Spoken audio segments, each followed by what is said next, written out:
നമസ്കാരം, ഏവർക്കും അക്ഷയ കേരളത്തിലേക്ക് സ്വാഗതം. ഇന്നത്തെ വീഡിയോ കേരളത്തിലെ ലക്ഷക്കണക്കിന് സ്ത്രീകളെ നേരിട്ട് ബാധിക്കുന്ന വളരെ പ്രധാനപ്പെട്ട ഒരു വിഷയത്തെക്കുറിച്ചാണ്. സ്ത്രീ സുരക്ഷാ പെൻഷൻ പദ്ധതി.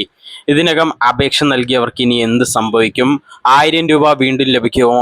സർക്കാർ ഇതുവരെ എന്താണ് പറഞ്ഞിരിക്കുന്നത്? ഈ എല്ലാ ചോദ്യങ്ങൾക്കും ലഭ്യമായ ഔദ്യോഗിക വിവരങ്ങളുടെ അടിസ്ഥാനത്തിൽ വിശദമായി നമുക്ക് നോക്കാം. വീഡിയോ ആരംഭിക്കുന്നതിന് മുൻപ് ഈ വീഡിയോ പരമാവധി ആളുകളിലേക്ക് ഷെയർ ചെയ്യാനും സബ്സ്ക്രൈബ് ചെയ്യാനും ലൈക്ക് ചെയ്യാനും ഹൈപ്പ് ചെയ്യാനും മറക്കരുത്. കേരള സർക്കാർ ആരംഭിച്ച ഒരു പ്രത്യേക ക്ഷേമ പദ്ധതിയാണ് സ്ത്രീ സുരക്ഷാ പെൻഷൻ. ഈ പദ്ധതിയുടെ പ്രധാന ലക്ഷ്യം സാമ്പത്തികമായി പിന്നോക്കം നിൽക്കുന്ന തൊഴിലില്ലാത്ത സ്ത്രീകൾക്കും ട്രാൻസ്ജെൻഡർ സ്ത്രീകൾക്കും പ്രതിമാസ സാമ്പത്തിക സഹായം നൽകുക എന്നതാണ്. ഈ പദ്ധതിയിലൂടെ പ്രതിമാസം 1000 രൂപ ലഭിക്കുന്ന രീതിയിലാണ് പദ്ധതി ആരംഭിച്ചത്. ആയിരക്കണക്കിന് ആളുകൾ അപേക്ഷ സമർപ്പിക്കുകയും നിരവധി അപേക്ഷകൾ അംഗീകരിക്കപ്പെടുകയും ചെയ്തു. ഇവിടെ ഒരു പ്രധാന കാര്യം മനസ്സിലാക്കണം. വാർദ്ധക്യ പെൻഷൻ, വിധവാ പെൻഷൻ, ഭിന്നശേഷി പെൻഷൻ, 50 വയസ്സിന് മുകളിലുള്ള അവിവാഹിത വനിതാ പെൻഷൻ തുടങ്ങിയ സാധാരണ സാമൂഹിക സുരക്ഷാ പെൻഷനുകൾ വേറെയാണ്. സ്ത്രീ സുരക്ഷാ പെൻഷൻ അതിൽ നിന്നും വ്യത്യസ്തമായ ഒരു പ്രത്യേക പദ്ധതിയാണ്. അപേക്ഷ നൽകിയവർ എന്ത് ചെയ്യണം എന്നുള്ള ചോദ്യമുണ്ട്. പലരും ചോദിക്കുന്ന ചോദ്യമാണ്. ഞാൻ അപേക്ഷ നൽകിയിട്ടുണ്ട്, എനിക്ക് അംഗീകാരം ലഭിച്ചിട്ടുണ്ട്, ഇനി എന്ത് ചെയ്യണം? ഇപ്പോൾ ചെയ്യേണ്ടത് വളരെ ലളിതമാണ്. ആദ്യമായി അപേക്ഷയുടെ സ്റ്റാറ്റസ് പരിശോധിക്കുക. നിങ്ങളുടെ അപേക്ഷ റദ്ദായോ അല്ലെങ്കിൽ പെൻഡിങ് ആണോ അല്ലെങ്കിൽ അപ്രൂവഡ് ആണോ, ഇവ കൃത്യമായി പരിശോധിക്കണം. ഇപ്പോൾ ഏറ്റവും കൂടുതൽ പ്രചരിക്കുന്ന വാർത്ത ഇതാണ്. സ്ത്രീ സുരക്ഷാ പെൻഷൻ ഇനി ജോലിയുമായി ബന്ധിപ്പിക്കുമെന്ന തരത്തിൽ നിരവധി വാർത്തകളും സോഷ്യൽ മീഡിയയിൽ പോസ്റ്റുകളും പ്രചരിക്കുന്നുണ്ട്.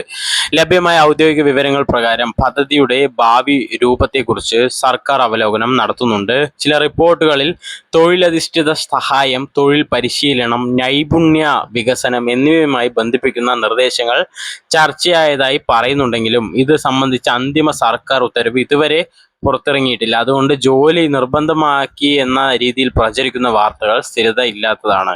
സർക്കാർ 3 രീതിയിലുള്ള തീരുമാനങ്ങളിൽ ഏതെങ്കിലും ഒന്ന് സ്വീകരിക്കാൻ സാധ്യതയുണ്ടെന്നാണ് വിലയിരുത്തൽ. അതായത് ഒന്നാമത്തത് പഴയ രീതിയിൽ തന്നെ പദ്ധതി തുടരുക, രണ്ടാമത്തത് ചില പുതിയ മാനദണ്ഡങ്ങൾ ഉൾപ്പെടുത്തി പദ്ധതി പുതുക്കുക, മൂന്നാമത്തത് തൊഴിൽ പരിശീലനം അല്ലെങ്കിൽ മറ്റ് ക്ഷേമ പദ്ധതികളുമായി ബന്ധപ്പെടുത്തി പുതിയ രീതിയിൽ നടപ്പാക്കുക എന്നുള്ളതാണ്. എന്നാൽ ഇതെല്ലാം സർക്കാർ ഔദ്യോഗികമായി പ്രഖ്യാപിച്ചതിന് ശേഷമേ നമുക്ക് വ്യക്തമായി ഉറപ്പിക്കാനാവുള്ളൂ. അതുപോലെ സോഷ്യൽ മീഡിയയിൽ ഇപ്പോൾ നിരവധി തെറ്റായ വ്യാജ വാർത്തകളും പ്രചരിക്കുന്നുണ്ട്. പെൻഷൻ പൂർണ്ണമായും നിർത്തി, എല്ലാവർക്കും ജോലി നിർബന്ധമാക്കി, അപേക്ഷകൾ റദ്ദാക്കി, ഇത്തരത്തിലുള്ള വ്യാജ വാർത്തകൾ വിശ്വസിക്കരുത്. അതുപോലെ ഇപ്പോൾ ലഭിച്ചുകൊണ്ടിരിക്കുന്ന പെൻഷൻ ഏതാണെന്നുള്ള ചോദ്യമുണ്ട് നമുക്ക്. വാർദ്ധക്യ പെൻഷൻ, വിധവാ പെൻഷൻ, ഭിന്നശേഷി പെൻഷൻ, 50 വയസ്സിന് മുകളിലുള്ള അവിവാഹിത വനിതാ പെൻഷൻ ഇവയുടെ ജൂൺ മാസത്തെ വിതരണം തുടരുകയാണ്.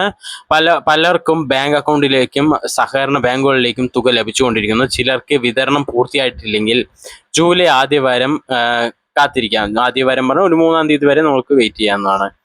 ഇനി ശ്രദ്ധിക്കേണ്ട കുറച്ച് കാര്യങ്ങളുണ്ട്. ഔദ്യോഗിക സർക്കാർ അറിയിപ്പുകൾ വിശ്വസിക്കണം. അതുപോലെ അപേക്ഷയുടെ സ്റ്റാറ്റസ് ഇടയ്ക്കിടെ പരിശോധിക്കുക. പഞ്ചായത്ത് അല്ലെങ്കിൽ നഗരസഭയിൽ ആവശ്യമായ വിവരങ്ങൾ അന്വേഷിക്കുക. വ്യാജ സന്ദേശങ്ങൾ മറ്റുള്ളവർക്ക് ഷെയർ ചെയ്യാതിരിക്കുക. അതുപോലെ ഇനി 2 കാര്യം. ഒന്ന് കുടിശ്ശിക, അതുപോലെ സ്ത്രീ സുരക്ഷാ പെൻഷൻ ഇനി തുടരുമോ അതോ നിർത്തലാക്കുമോ എന്നുള്ള കാര്യം. ഇപ്പോൾ എല്ലാവരും ചോദിക്കുന്ന ഈ ഒരു കാര്യമാണ്, സ്ത്രീ സുരക്ഷാ പെൻഷൻ തുടരുമോ എന്നുള്ള കാര്യം. ലഭ്യമായ ഔദ്യോഗിക വിവരങ്ങൾ പ്രകാരം ഈ പദ്ധതി ഇപ്പോൾ ഭരണപരമായ അവലോകനത്തിലാണ്. അതായത് സർക്കാർ പദ്ധതി പൂർണ്ണമായി അവസാനിപ്പിച്ചതായി ഔദ്യോഗിക പ്രഖ്യാപനം നടത്തിയിട്ടില്ല. അതുകൊണ്ട് തന്നെ എല്ലാവർക്കും ഒരു സന്തോഷ വാർത്ത തന്നെയാണിത്.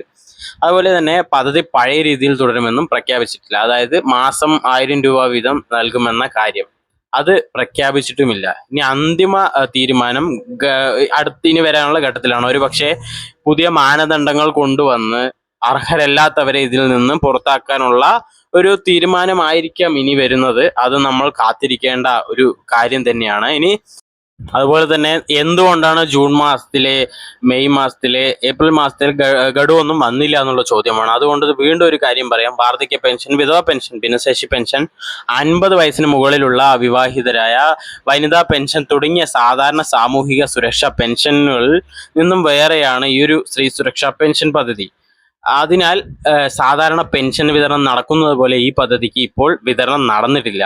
ഇനി ഭാവിയിൽ ഈ 3 ഗഡുക്കൾ, അതായത് ഇനി ഒരുപക്ഷെ ജൂലൈയിൽ ലഭിച്ചില്ലെങ്കിൽ 4000 രൂപ ഒരുമിച്ച് വിതരണം ചെയ്യുമോ അതോ ഘട്ടം ഘട്ടമായി വിതരണം ചെയ്യുമോ, ഇനി പുതിയ മാനദണ്ഡങ്ങൾ എന്തായിരിക്കും, എല്ലാം നമ്മൾ ഔദ്യോഗിക വിവരങ്ങൾ വരുന്നത് വരെ കാത്തിരിക്കുക തന്നെ വേണം.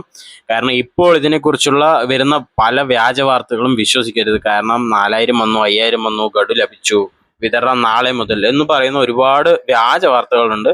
അതൊന്നും നിങ്ങൾ വിശ്വസിക്കരുത്. അത് പ്രധാനമായിട്ടും പറയാനുള്ള കാര്യമാണ്. നിങ്ങൾക്ക് ഈ സ്ത്രീ സുരക്ഷാ പെൻഷനുമായുള്ള അഭിപ്രായങ്ങൾ നിങ്ങൾക്ക് കമൻറ്റിൽ രേഖപ്പെടുത്താവുന്നതാണ്. നിങ്ങൾക്ക് എല്ലാ കാര്യങ്ങളും, നിങ്ങളുടെ സംശയങ്ങളും നിങ്ങളുടെ പ്രശ്നങ്ങളും എല്ലാം കമൻറ്റിൽ രേഖപ്പെടുത്താവുന്നതാണ്. അതുപോലെ തന്നെ ഇങ്ങനെയുള്ള ഇൻഫോർമേറ്റീവ് വീഡിയോസിനെ ചാനൽ സബ്സ്ക്രൈബ് ചെയ്യാനും ഷെയർ ചെയ്യാനും ഹൈപ്പ് ചെയ്യാനും ലൈക്ക് ചെയ്യാനും മറക്കരുത്. നന്ദി, നമസ്കാരം.